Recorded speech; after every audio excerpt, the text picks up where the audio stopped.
Very good evening. पिछले session पिछले class में हमने जाना कि जो मिडाइवल जो मध्यकालीन जो काल चल रहा था, उस समय हमने देखा कि छत्तीसगढ़ में कौन कौन से डायनेस्टी रूल कर रही थी अलग अलग प्लेस पे।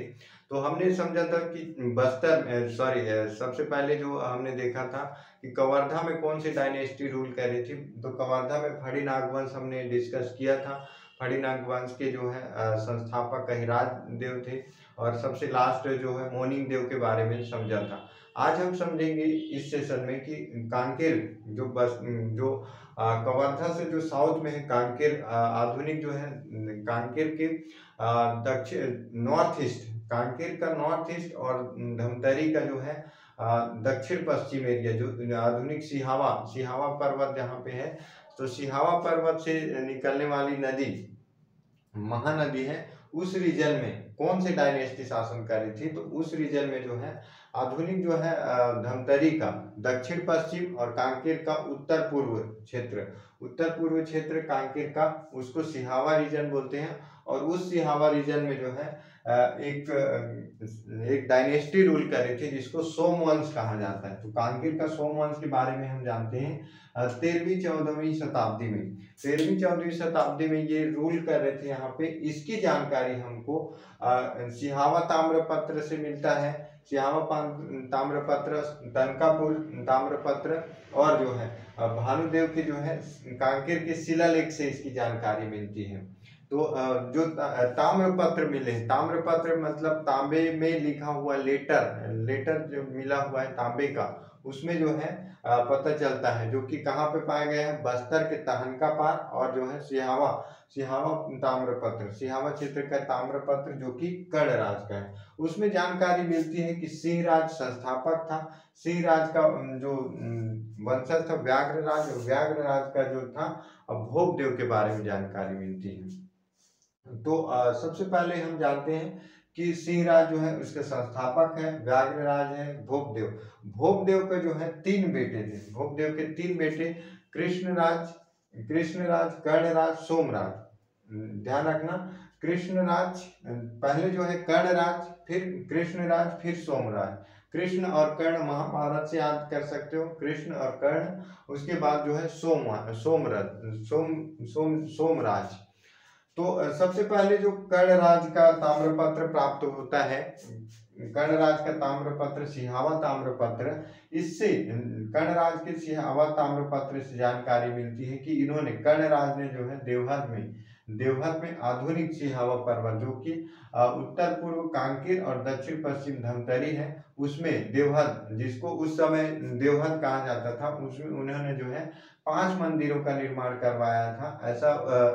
ऐसी जानकारी जो है सिहावा ताम्रपत्र से जानकारी मिलती है कि 5 मंदिरों का निर्माण करवाया था, और 6वां मंदिर जो है भूपल्ला देवी के नाम से करवाया था। संभवतः ये है कि हो सकता है कि भूपल्ला देवी उनकी पत्नी रही हो, उनकी पत्नी पर जो है पत्नी के नाम से, भूपल्ला देवी के नाम से 6ठा मंदिर बनवाया गया था। तो कर्णराज के सिहावा पर्वत से इतनी जानकारी मिलती है कि जो देवहद में 6 मंदिरों का निर्माण करवाया, 5वां मंदिर का निर्माण और इंडिविजुअल था, और 6वें मंदिर का निर्माण भूपल्ला देवी के नाम से करवाया। तो ये था कर्णराज के बारे में जो सिहावा पर्वत से जानकारी मिलती है। और कृष्ण राज के बारे में जानकारी मिलती है कि जो कांकेर के शिलालेख मिलता है, कांकेर का जो शिलालेख मिलता है, शिलालेख मतलब पत्थर में लिखा हुआ लेख। ध्यान रखना कि सोमराज और कर्णराज के जो मिले हैं ताम्रपत्र हैं, जबकि कृष्णराज के बेटे जयतराज और सोमराज के बेटे जो है, मतलब कृष्णराज का पोता जिसका ताम्रपत्र का शिलालेख जो है कांकेर के शिलालेख में मिला है भानुदेव के शिलालेख में मिला है कि इन्होंने, भानुदेव ने नायक वासुदेव के द्वारा 3 मंदिर एक भवन और 2 तालाबों का निर्माण करवाया गया था। ऐसी जानकारी जो है भानुदेव के कांकेर शिलालेख से मिलती है कि जो नायक वासुदेव है, इन्होंने जो है नायक वासुदेव सबसे पहले कांकेर के शिलालेख में जानकारी मिलती है कि भोपदेव के बेटे कृष्णराज के बेटे जयतराज हुए, और जयतराज के बेटे जो है सोमराज, और सोमराज के बेटे जो हुए भानुदेव के शासन काल में जो है नायक वासुदेव के द्वारा 3 मंदिर, 1 तालाब, 1 भवन और 2 तालाब का निर्माण करवाया गया था। ऐसी जानकारी जो है भानुदेव के कांकेर शिलालेख से जानकारी मिलती है। वहीं अगर बात करें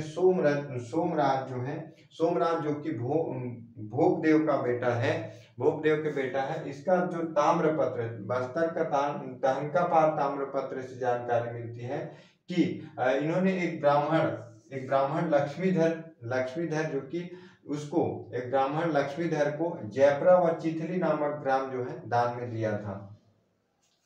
तो सबसे पहले जो इसकी जानकारी हमको मिलती है अलग अलग जगह से, कांकेर सिहावा क्षेत्र से, कांकेर के शिलालेख से, और जो है बस्तर के ताम्रपत्र से।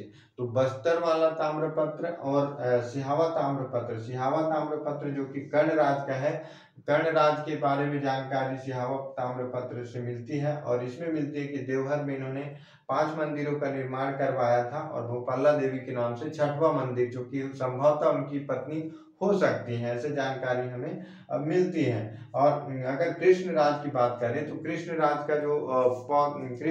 के बारे में जानकारी हमको भानुदेव के कांकेर शिलालेख से मिलती है कि इसमें मिलती है कि भोपदेव का बेटा कृष्णराज का बेटा जयतराज हुआ, और जयतराज के बाद सोमचंद्र, और सोमचंद्र के बाद जो है भानुदेव, और भानुदेव के जो के बाद भानुदेव के शासन काल में जो है नायक वासुदेव के द्वारा 3 मंदिर, 1 भवन और 2 तालाबों का निर्माण करवाया गया था। 3 मंदिर, 1 भवन, 2 तालाबों का निर्माण नायक वासुदेव के द्वारा करवाया गया था। ऐसी जानकारी हमें भानुदेव के कांकेर शिलालेख से मिलती है। वहीं अगर बात करें सोमराज की, तो सोमराज का जो बेटा हुआ पंपराज का जो तहनकापार ताम्रपत्र है, इसमें जो है जानकारी मिलती है कि इन्होंने पंपराज ने जो है एक